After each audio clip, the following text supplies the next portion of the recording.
ಶ್ರೀ ಕ್ಷೇತ್ರ ಧರ್ಮಸ್ಥಳದ ವಿರುದ್ಧವಾಗಿ ಸಾಕಷ್ಟು ಅಪಪ್ರಚಾರಗಳು ಕೇಳಿ ಬರ್ತಾ ಇರುವಂತಹ ಬೆನ್ನಲ್ಲೇ ರಾಯಚೂರು ನಗರದಲ್ಲಿ ಬಿಜೆಪಿ ವತಿಯಿಂದ ಬೃಹತ್ ಪ್ರತಿಭಟನೆಯನ್ನ ಹಮ್ಮಿಕೊಳ್ಳಲಾಗಿದೆ. ನಾವಿವಾಗ ಇರುವಂತದ್ದು ರಾಯಚೂರು ನಗರದ ಅಂಬೇಡ್ಕರ್ ವೃತ್ತದಲ್ಲಿ. ನೀವೀಗ ನೋಡ್ತಾ ಇರಬಹುದು ಬಿಜೆಪಿ ಮುಖಂಡರೆಲ್ಲರೂ ಸೇರಿ ಸಾಕಷ್ಟು ಪ್ರಮಾಣದಲ್ಲಿ ಇಲ್ಲಿ ಯಾರೆಲ್ಲ ಧರ್ಮಸ್ಥಳಕ್ಕೆ ಒಂದು ಅಪಖ್ಯಾತಿಯನ್ನ ಅಪಪ್ರಚಾರವನ್ನ ಮಾಡ್ತಾ ಇದಾರಲ್ಲ ಅವ್ರ ವಿರುದ್ಧವಾಗಿ ಆಕ್ರೋಶವನ್ನ ವ್ಯಕ್ತಪಡಿಸ್ತಾ ಇದ್ದಾರೆ. ಈ ಬಗ್ಗೆ ಬಿಜೆಪಿ ಮುಖಂಡರನ್ನ ನಾವು ಕೇಳ್ತಾ ಹೋಗೋಣ.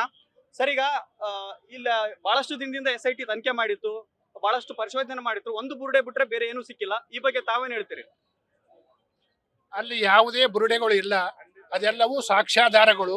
ಆ ಬುರುಡೆ ಕೂಡ ತಂದು ಇಟ್ಟದ್ದಲ್ಲಿ, ಅಲ್ಲಿ ಯಾವುದೇ ಬುರುಡೆಗಳಿಲ್ಲ. ಅದು ಮಹಿಳೆಯ ಬುರುಡೆನೂ ಅಲ್ಲ. ಶೋಧನೆಯಿಂದ ಗೊತ್ತಾಗಿರೋದು ಅದು ಒಬ್ಬ ಹುಡುಗನ ಬುರುಡೆ ಅಂತಕ್ಕಂಥ ಗೊತ್ತಾಗಿದೆ. ಅದು ಮಹಿಳೆಯನ್ನು ಕೊಡಲ್ಲ. ಇವರೆಲ್ಲ ಆಪಾದನೆ ಮಾಡಿದ್ರು ನೂರಾರು ಮಹಿಳೆಯರ ಅತ್ಯಾಚಾರ ಆಗಿದೆ ಮತ್ತು ಕೊಲೆಯಾಗಿದೆ ಅಂತ ಹೇಳಿದ್ರು.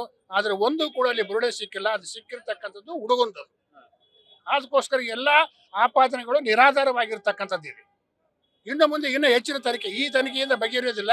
ಇದು NIAಗೆ ಒಪ್ಪಿಸಬೇಕು. ಅವಾಗ ಮಾತ್ರ ತನಿಖೆ ಪರಿಪೂರ್ಣ ಆಗ್ತದೆ ಅಂತಕ್ಕಂಥದ್ದು ನಮ್ಮ ನಂಬಿಕೆ ಇದೆ. ಈಗ ಬಹಳಷ್ಟು ದಿನದಿಂದನೂ ಅದು ಎಲ್ಲ ತನಿಖೆ ಆಯ್ತು, ಏನು ಸಿಕ್ಕಿಲ್ಲ.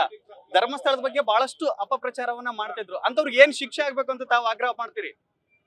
ಕಾನೂನಿನಲ್ಲಿ ಏನು ಶಿಕ್ಷೆ ಸಿಗಬೇಕು ಅದಂತೂ ಶಿಕ್ಷೆ ಆಗಲೇಬೇಕು. ಅವರಿಗೆ ಯಾರನ್ನು ಕೂಡ ಉಳಿಸಬಾರದು. ಅದರಲ್ಲಿ ವಿಶೇಷವಾಗಿ ಆ ಸೋಷಿಯಲ್ ಮೀಡಿಯಾಗಳಲ್ಲಿ ಪ್ರಚಾರ ಮಾಡಿರ್ತಕ್ಕಂಥ ಸಮೀರ್ಗೆ, ಮಟ್ಟಣ್ಣವರಿಗೆ ಮತ್ತು ಉಳಿದೆಲ್ಲ ಸ್ನೇಹಿತರುಗಳಿಗೆ ಶಿಕ್ಷೆ ಆಗಲೇಬೇಕು. 12 ಜನಗಳಿಗೆ ಅದರಲ್ಲಿ ಯಾವ ಅಪಾದನೆ ಇಲ್ಲ.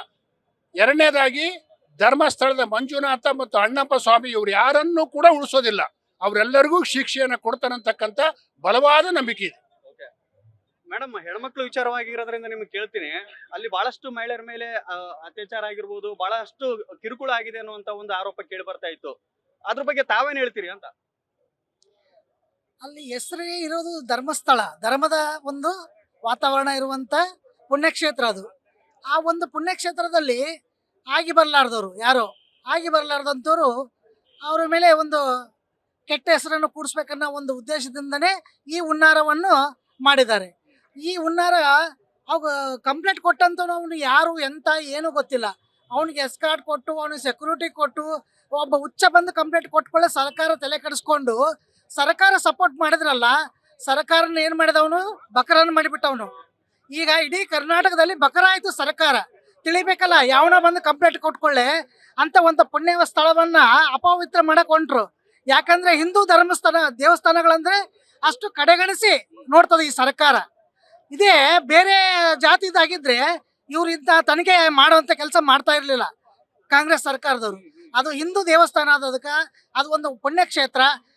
ಆದ್ಮೇಲೆ ಅವರು ವೀರೇಂದ್ರ ಹೆಗಡೆ ಅವರು ಒಳ್ಳೆ ಒಂದು ಸ್ಥಾನಮಾನ ಗೌರವ ಎಷ್ಟೋ ಜನಕ್ಕೆ, ಹೆಣ್ಮಕ್ಳಿಗೆ ಎಷ್ಟೋ ಜನಕ್ಕೆ ಕೆಲಸ ಕೊಟ್ಟಿದ್ದಾರೆ. ಇವತ್ತು ಎಷ್ಟೋ ಜನ ಅವ್ರ ಹೆಸರ ಮೇಲೆ ದೀಪ ಹಚ್ತಾ ಇದಾರೆ ಮನೆಯಲ್ಲಿ. ಅಂತ ಒಂದು ಒಬ್ಬ ವ್ಯಕ್ತಿ ಮೇಲೆ ಕೆಟ್ಟ ಹೆಸರು ಕೂಡಿಸ್ಬೇಕಂತ ಹಿನ್ನೆಲೆ ಏನೋ ಇರ್ಬೋದು, ಇವ್ರದ್ದು ಕೈ ಆಡೋನು ಕಾಂಗ್ರೆಸ್ನವ್ರದ್ದು ಏನೋ ಇರ್ಬೋದು. ಆ ಉದ್ದೇಶಕ್ಕೆ ಅವ್ರನ್ನ ವೀರೇಂದ್ರ ಹೆಗಡೆಜಿ ಅವ್ರನ್ನ ಅವ್ರ ಹೆಸರು ಹಾಳು ಮಾಡ್ಬೇಕನ್ನೋ ಒಂದು ಉದ್ದೇಶದಿಂದನೇ ಇದು ಮಾಡಿರ್ಬೋದು. ಆದ್ರೆ ಅಲ್ಲಿ ಯಾವ ಈ ತರ ತಪ್ಪು ಮಾಡಿದಂಥವ್ರಿಗೆ ಹಿಂದೆಲೆ ಶಿಕ್ಷೆ ನೋಡ್ರಿ. ನೀವೇ ನೋಡಿದ್ರಿ ಮೀಡಿಯಾದವರು, ಇವರು ತಪ್ಪು ಆಗಿ ನಡ್ಕೊಂಡದಕ್ಕೆ ಹಿಂದಲೇನೆ ಅದು ಸುಳ್ಳು ಅಂತಂದೇಳಿ ಹೊರಬಿತ್ತು. ಯಾರು ಕ್ಷಮೆ ಮಾಡಿದ್ರು ದೇವ್ರು ಮಾತ್ರ ಕ್ಷಮೆ ಮಾಡಲ್ಲ. ಈ ಸರ್ಕಾರಕ್ಕೆ ತಕ್ಕ ಶಿಕ್ಷೆ ಹಾಗೆ ಆಗುತ್ತೆ. ಯಾರು ನಾವಲ್ಲ ಮಾಡೋದು, ಆ ಧರ್ಮಸ್ಥಳ ಮಂಜುನಾಥನೇ ಅವ್ರಿಗೆ ಶಿಕ್ಷೆ ಕೊಡ್ತಾನೆ.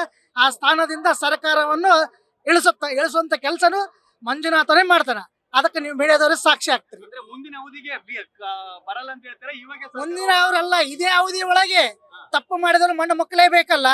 ಅಂತ ಒಂದು ಪುಣ್ಯ ಸ್ಥಾನವನ್ನು ಹಾಳು ಮಾಡುವಂತ ಕೆಲಸ ಇವ್ರು ಮಾಡಿದ್ರು. ಯಾವನೊಬ್ಬನು ಕೆಲ್ಸಕ್ಕೆ ಬರದ ವ್ಯಕ್ತಿ ಮಾತು ಕೇಳಿ ಅದಕ್ಕಾಗಿ ಅದು ಸತ್ಯನ ಸುಳ್ಳ ಅಂತ ತಿಳ್ಕೊಂಡು ತನಿಖೆ ಮಾಡುವಂತ ಕೆಲಸ ಇವ್ರು ಮಾಡ್ಬೇಕಾಗಿತ್ತು. ಹೌದಾ? ಮಾಡ್ಲಿಲ್ಲ ಅಂದ್ರೆ ಇವ್ರು ಏನ್ ಹೇಳಿದ್ರು ನಂಬ್ತಾರ. ಜನರಿಗೆ ತೊಂದರೆ ಆದ್ರೆ ಕೇಳಲ್ಲ ಇವರು. ಜನರು ಗೊಳಾಡ್ತಿದಾರೆ ಇವತ್ತು ಕಾಂಗ್ರೆಸ್ ಸರ್ಕಾರದವರು. ಇವತ್ತು ನೋಡ್ರಿ ಅಲ್ಲಿ ಬೆಂಗಳೂರ್ದು ಎಲ್ಲ ಕೇಳ್ತಿದಾರ, ರೋಡ್ನಲ್ಲಿ ಜನ ಸಾಯ್ತಿದಾರೆ ಆಕ್ಸಿಡೆಂಟ್ ಆಗಿ. ಒಂದು ರೋಡ್ ಇಲ್ಲ, ಒಂದು ಕರೆಂಟ್ ಇಲ್ಲ, ಒಂದು ಸರಿಯಾದ ವ್ಯವಸ್ಥೆ ಇಲ್ಲ. ಬರೀ ಇವ್ರು ಕಿತ್ತಾಡಕ ಸರವಾಯ್ತು, ನನಗ್ ಸೀಟ್ ಬೇಕು ನಿನಗ್ ಸೀಟ್ ಬೇಕಂತ. ಧರ್ಮದಿಂದ ಯಾರು ನಡೀತಾರೋ ಅಂತವ್ರನ್ನ ಕಾಲಿಡಂತ ಕೆಲಸ ಸರ್ಕಾರ ಮಾಡ್ತಾ ಇದೆ. ಇದಿಷ್ಟು ಬಿಜೆಪಿಯ ಒಂದು ಮುಖಂಡರು ನಾಯಕರು ಹೇಳ್ತಾ ಇರುವಂತದ್ದು. ಧರ್ಮಸ್ಥಳ ಆಗಿರ್ಬೋದು, ಅದಾದ್ಮೇಲೆ ಧರ್ಮಾಧಿಕಾರಿಗಳ ಬಗ್ಗೆ ಒಂದು ಅಪಪ್ರಚಾರವಾಗಿರ್ಬೋದು, ಅಥವಾ ಅವರ ಹೆಸರಿಗೆ ಒಂದು ಕಳಂಕ ತರುವಂತಹ ಒಂದು ಕೆಲಸವನ್ನ ಕಾಂಗ್ರೆಸ್ ನೇತೃತ್ವದ ಒಂದು ಸರ್ಕಾರ ಮಾಡ್ತಾ ಇದೆ. ಯಾರೋ ಒಬ್ಬರ ಮಾತನ್ನ ಕೇಳಿ ಧರ್ಮಸ್ಥಳಕ್ಕೆ ಅಪಮಾನ ಮಾಡಿದ್ದಾರೆ ಅನ್ನುವಂತಹ ಒಂದು ಮಾತನ್ನ ಹೇಳ್ತಾ ಇದ್ದಾರೆ. ಕ್ಯಾಮ್ರಾ ಪರ್ಸನ್ ಹನುಮಂತು ಜೊತೆ ಶ್ರೀಕಾಂತ್ ಸಾವೂರು, ನ್ಯೂಸ್ ಫಸ್ಟ್, ರಾಯಚೂರು.